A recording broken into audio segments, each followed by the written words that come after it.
C'est Stéphanie Roulet, qui est anesthésiste réanimateur à l'hôpital Paul Brousse à Villejuif, qui va nous parler d'une autre pathologie tout aussi intrigante, en tout cas pour moi, qui est la CIVD. Merci Stéphanie. Merci beaucoup. Bonjour à toutes et tous. Donc je remercie le comité scientifique de m'avoir proposé ce sujet. Quand j'ai reçu le mail, je me suis dit « Ah oui, super, intéressant, j'y connais pas grand-chose, mais je vais apprendre ». J'aurais mieux fait de dire non ce jour-là, mais j'ai effectivement appris beaucoup de choses et je vais donc partager avec vous mes connaissances qui sont, je l'avoue, très récentes sur le sujet. J'ai quelques conflits d'intérêts, mais aucun en lien avec la présentation d'aujourd'hui. Alors, pour être le plus didactique possible, je vais découper cette présentation en plusieurs chapitres, des aspects mécanistiques, la définition, les circonstances de survenue de la CIVD, comment on fait le diagnostic et comment on explore, et puis je vous parlerai également de la prise en charge, mais vous vous rendrez compte au fur et à mesure du topo que finalement tout ça est intriqué et que c'est très difficile de découper vraiment tous ces aspects de la CIVD. Alors, un point essentiel quand on s'intéresse à la CIVD, c'est de comprendre que l'endothélium va être impliqué. L'endothélium, c'est cette fine couche de cellules qu'on a dans tous les vaisseaux de l'organisme. Et on verra un petit peu plus tard qu'au-dessus de l'endothélium, il y a une couche protectrice qui s'appelle le glycocalyx.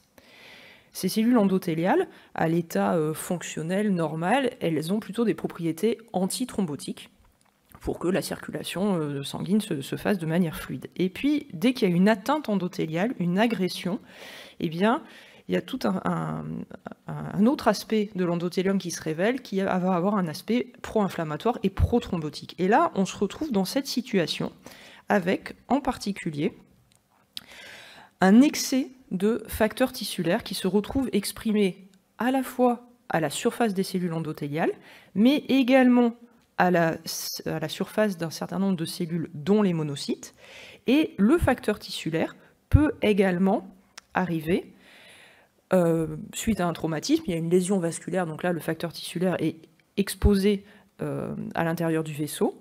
Et puis, vous verrez que dans les causes, dans les circonstances de survenue de CIVD, il y a des pathologies obstétricales, donc dans des complications de type hématome rétroplacentaire, liquide amniotique. Dans un certain nombre de cancers, en fait, il y a un afflux, en quelque sorte, de facteurs tissulaires dans le vaisseau. Ce facteur tissulaire, il s'associe au facteur 7 et à l'issue de la cascade de la coagulation, il aboutit à la génération de thrombine qui va ensuite transformer le fibrinogène en fibrine. Pendant ce temps, les plaquettes sont activées et on a la constitution de caillots fibrino-plaquettaires. En parallèle, du fait de l'atteinte endothéliale, on observe une augmentation de l'activité du facteur Willebrand associée à une diminution de l'Adams-13. Et vous avez compris que ce couple Willebrand-Adams-13, il est très très important dans la physiologie de la coagulation. Tout ceci aboutit à une activation de différentes cellules inflammatoires qui vont sécréter des interleukines, du TNF-alpha. Parallèlement, les polynucléaires neutrophiles sont également activés. Et vous avez peut-être entendu parler de ce phénomène de nétose, hein, c'est l'activation et en quelque sorte le suicide des polynucléaires neutrophiles qui vont concourir également à une activation de la coagulation.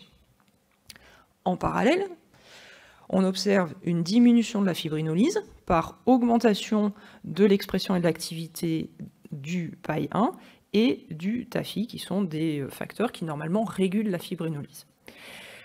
On observe également une diminution de l'activité des anticoagulants naturels que sont le TFPI, l'antithrombine et ce trio thromboboduline, protéine C, protéine S. Et tout ceci concourt à l'apparition de thromboses dans les vaisseaux de petite et moyenne taille. Ces thromboses peuvent aboutir à des défaillances d'organes et en parallèle, sur les caillots qui se sont formés, sur ces thrombis, eh bien, on va avoir une consommation des facteurs de la coagulation, du fibrinogène et des plaquettes, tout ceci pouvant concourir à l'apparition de saignements. Un petit focus sur l'endothélium, et le glycocalyx. Donc ici, vous avez une cellule endothéliale. Vous noterez ici l'échelle, hein, on est dans l'ordre du 0,1 micron. Donc ici, une cellule endothéliale, et ici, un glycocalyx intègre. À l'état normal, physiologique, ce couple a des propriétés antithrombogènes, anti-inflammatoires, et régule la perméabilité vasculaire.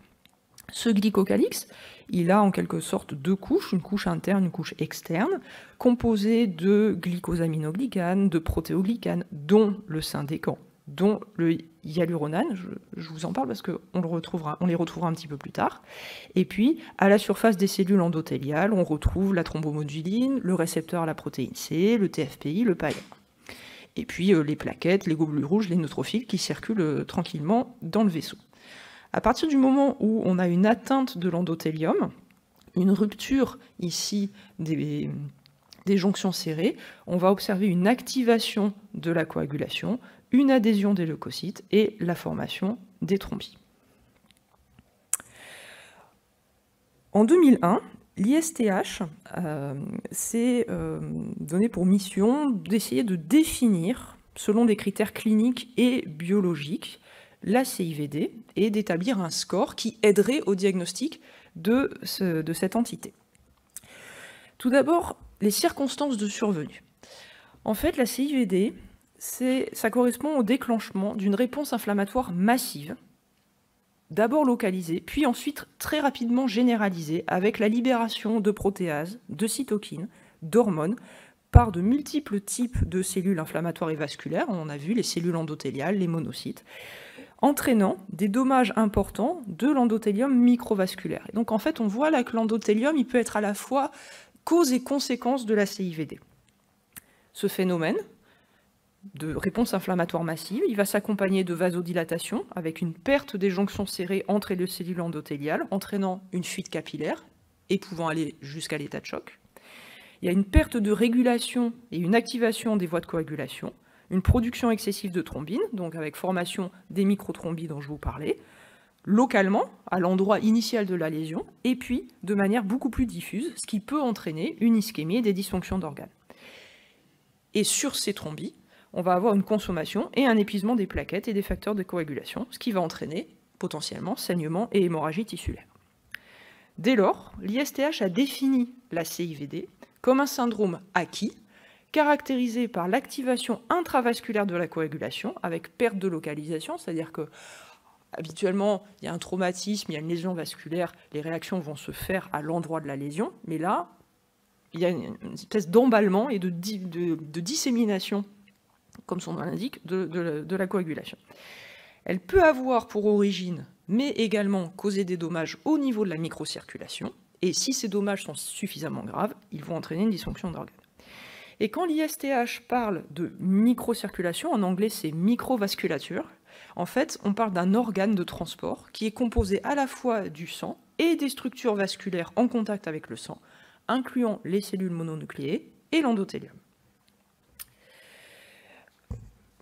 Plus récemment, l'ISTH toujours a essayé de faire le point sur les circonstances de survenue et toutes les pathologies qui pourraient s'accompagner à un moment ou à un autre d'une CIVD.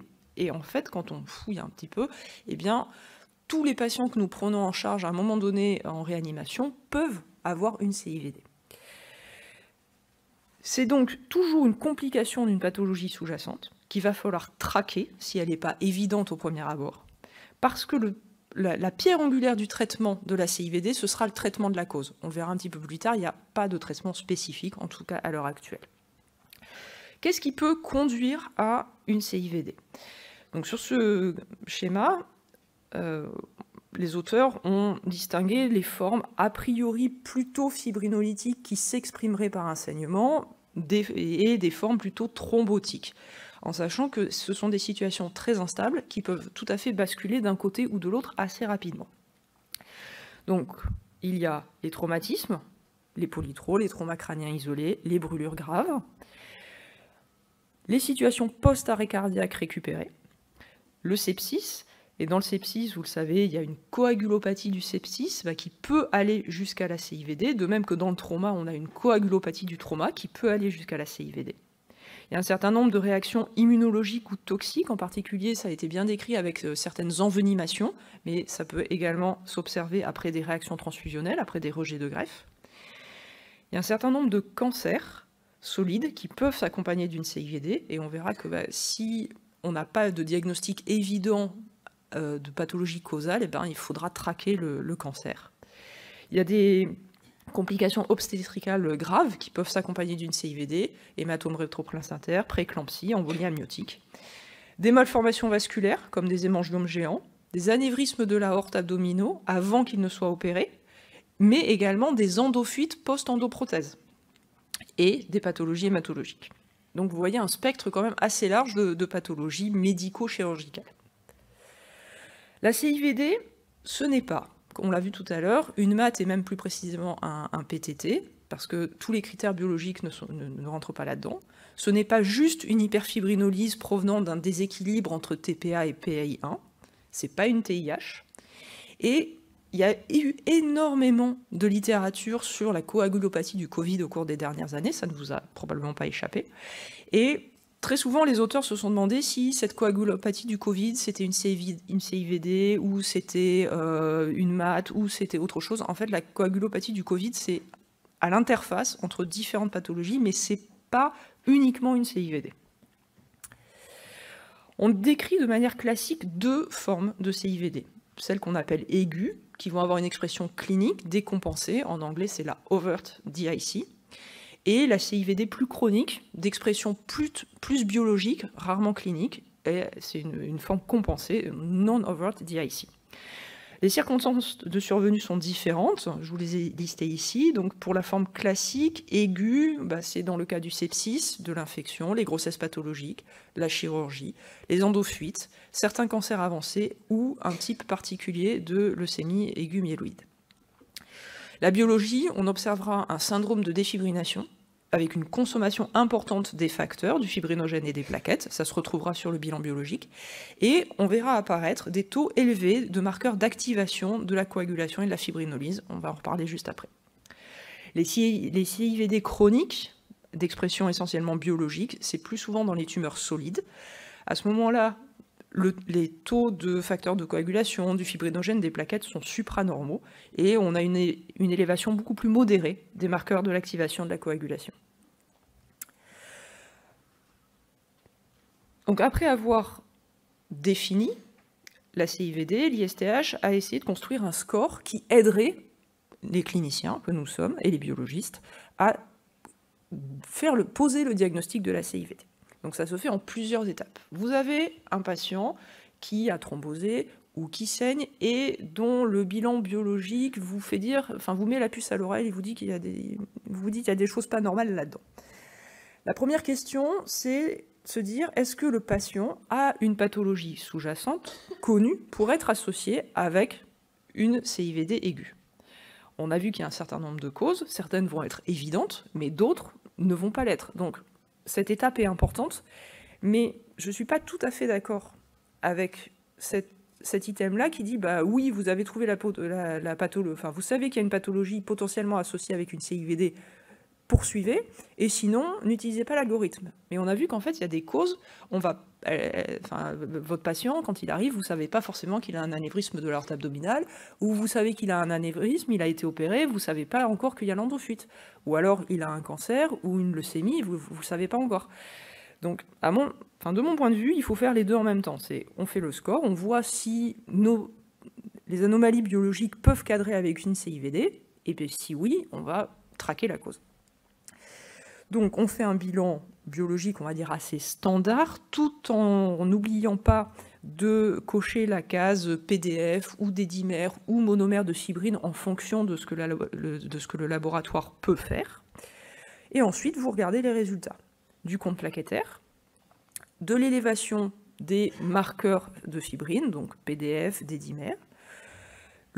Alors, dans les scores ISTH, c'est le temps de prothrombine, chez nous ce sera le TP en pourcentage, et le fibrinogène. Vous remplissez les cases en fonction des scores, et si le score est supérieur ou égal à 5, ce score est compatible avec une CIVD, et il est proposé de répéter ce score de manière quotidienne. S'il est inférieur à 5, c'est probablement pas une CIVD aiguë et il faudra le répéter. Voilà.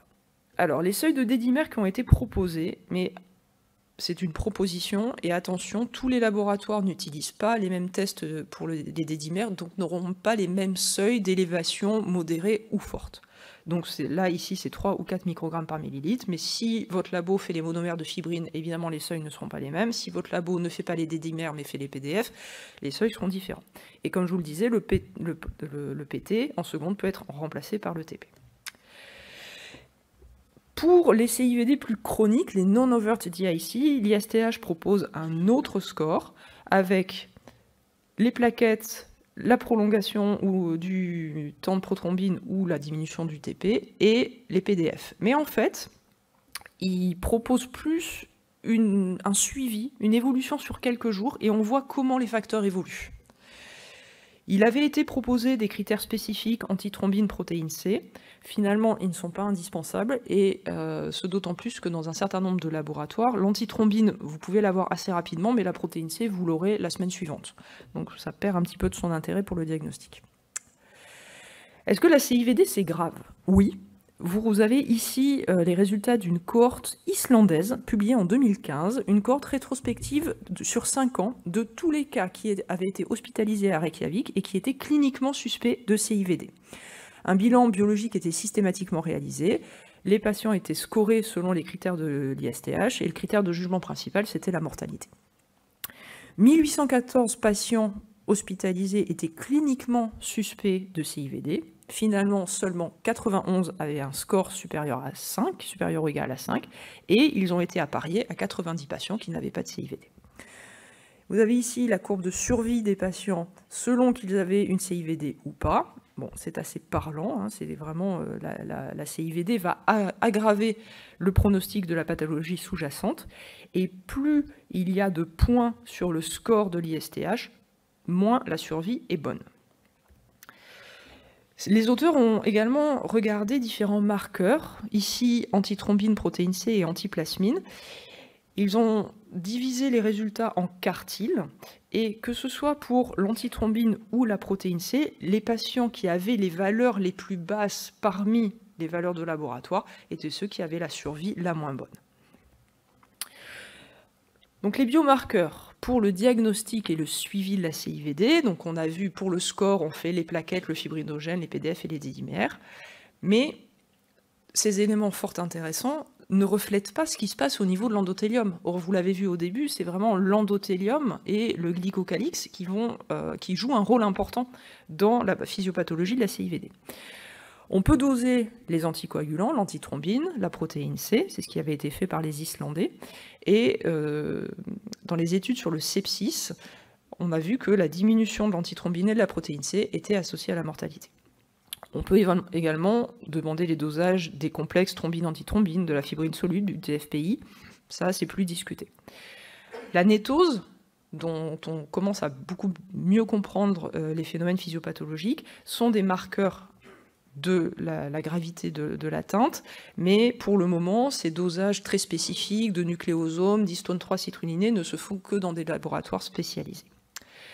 Les marqueurs de l'atteinte endothéliale seraient probablement plus spécifiques de la CIVD, et l'atteinte endothéliale serait plus précoce que l'atteinte des autres facteurs. On peut explorer l'activité de la DAMS13, mais Céline l'a dit tout à l'heure, on n'aura pas le résultat tout de suite. Donc c'est très intéressant intellectuellement, mais ce n'est pas très compatible avec une prise en charge rapide. Par contre, le facteur Willebrand et le facteur 8, on a les résultats plus rapidement. Le PAI-1, ça dépend des laboratoires. La thrombomoduline soluble, c'est un kit ELISA, ça dépend si le labo s'est équipé ou pas. On pourrait s'intéresser à la libération du récepteur endothélial de la protéine C, puisque si l'endothélium est lésé, si le glycocalyx est lésé, eh bien, les protéines qui sont normalement accrochées à l'endothélium là, se retrouvent dans la circulation. Et on pourrait avoir une idée de la dégradation du glycocalyx en dosant le Syndécan et par exemple la VCAM1. L'atteinte endothéliale, elle est majeure dans le sepsis, elle est importante dans le trauma, et elle est un peu moins importante dans la leucémie aiguë promyélocitaire. Toujours est-il que c'est probablement une combinaison de marqueurs qui nous aiderait à faire le diagnostic et à mieux scorer nos patients. Un petit mot sur le glycocalix encore. Une étude prospective observationnelle sur 45 patients, chez qui un bilan très complet biologique avait été fait.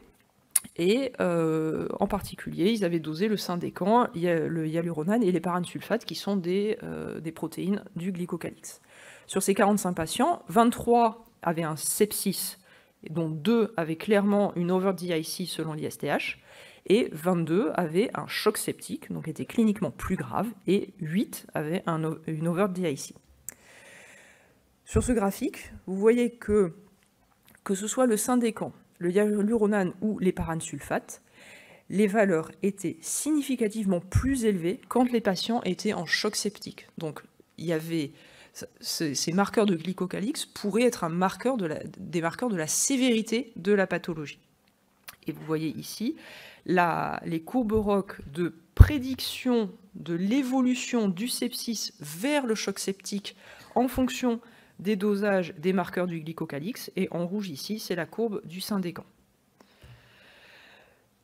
Voici les courbes ROC pour la prédiction de la survenue d'une CIVD dans les jours qui suivent. Ça, c'était le bilan biologique était fait à l'entrée. Les patients, voilà, ils évoluent, soit ils restaient en sepsis, soit ils évoluaient en choc septique. Et en fait, a posteriori, les auteurs se sont aperçus que les patients qui avaient un syndécan élevé, eh bien, ce syndécan pouvait prédire l'évolution vers le choc septique.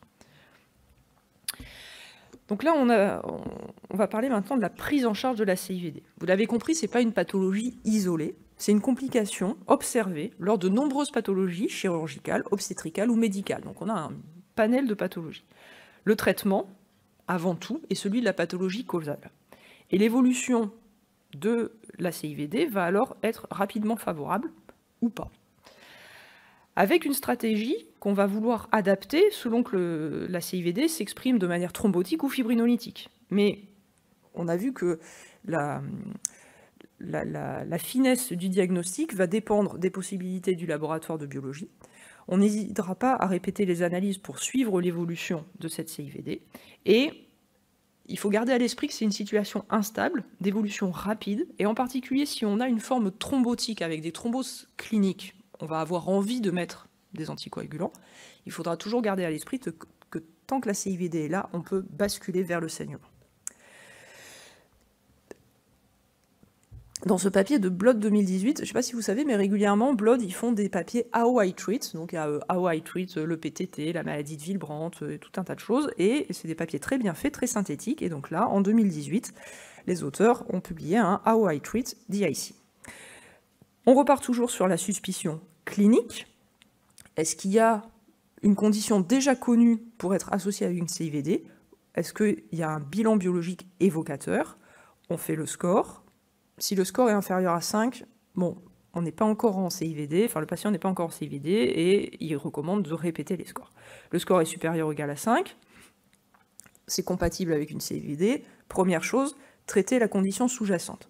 Bon, ça veut dire prendre en charge le trauma, prendre en charge la complication obstétricale, prendre en charge le sepsis, toutes choses que nous faisons au quotidien en réanimation.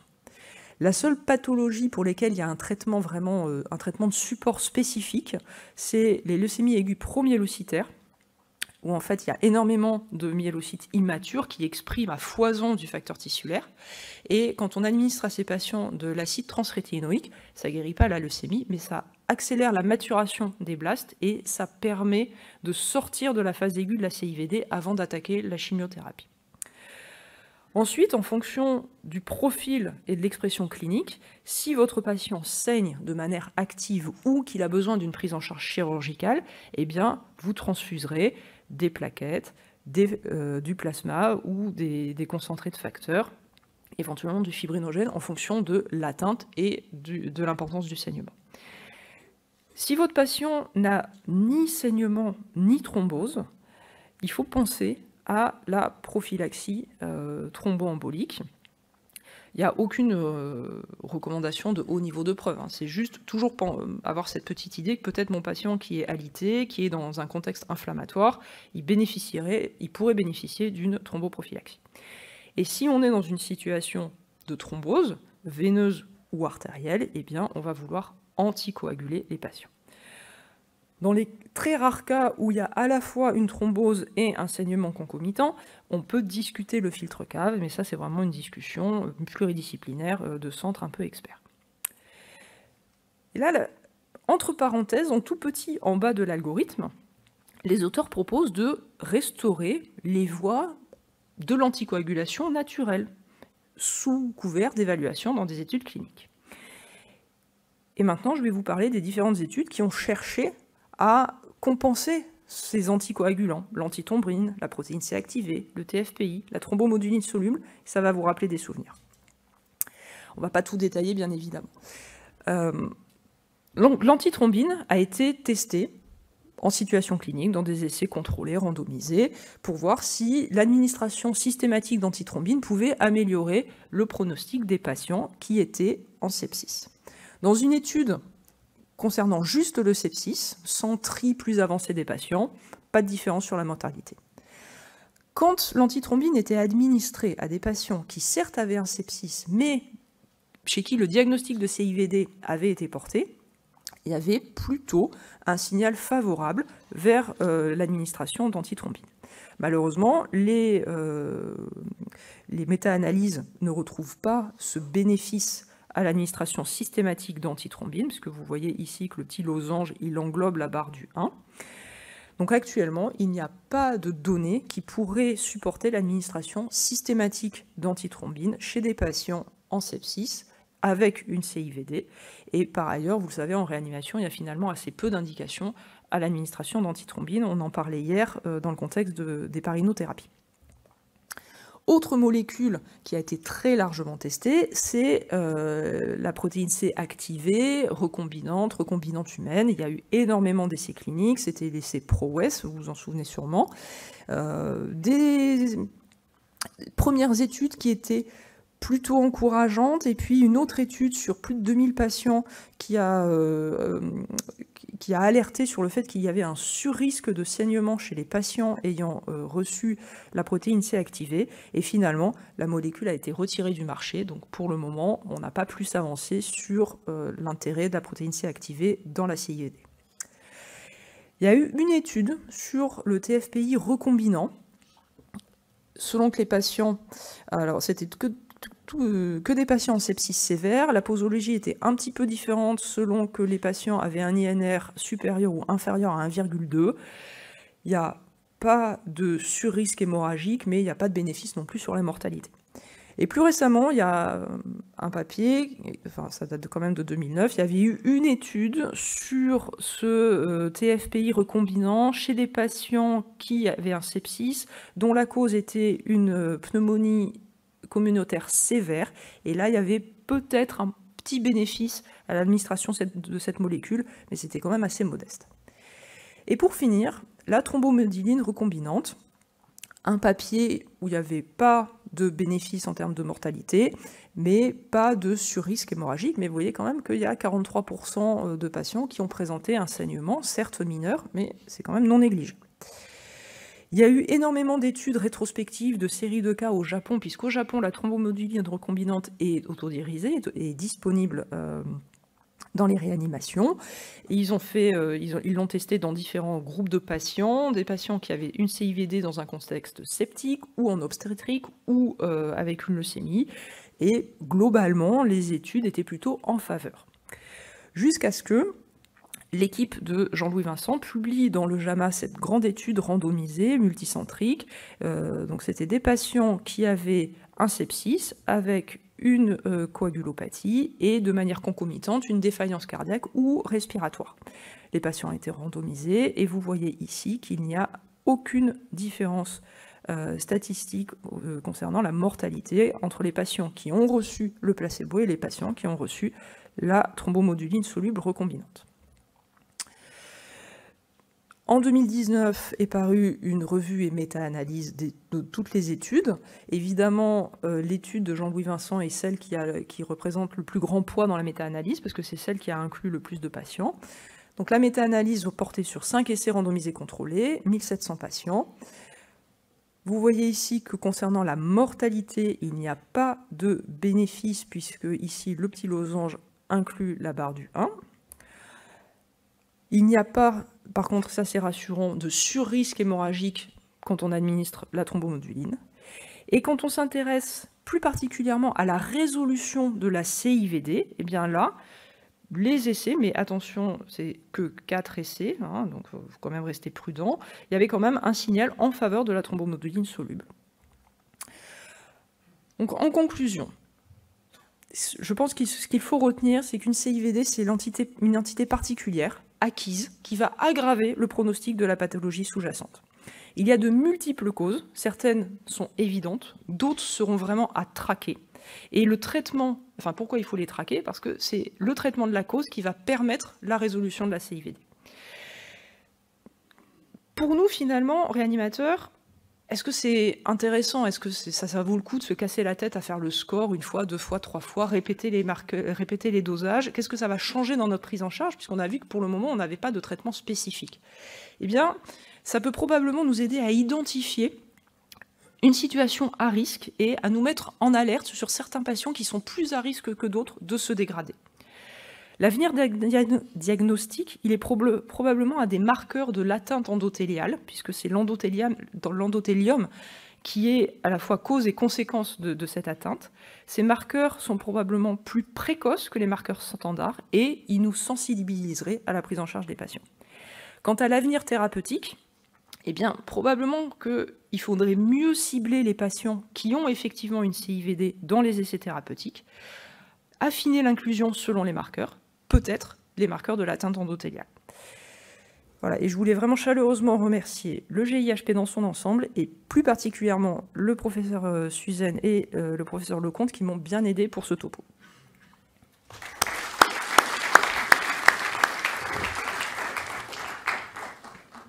Merci beaucoup Stéphanie pour cette présentation très claire. On est malheureusement à la fin de la session. Désolée. Mais je suis certaine que Stéphanie restera volontiers pour répondre à des questions si vous en avez, soit dans l'amphithéâtre, soit autour d'un café juste à côté. Je vous souhaite une bonne fin de congrès. Merci.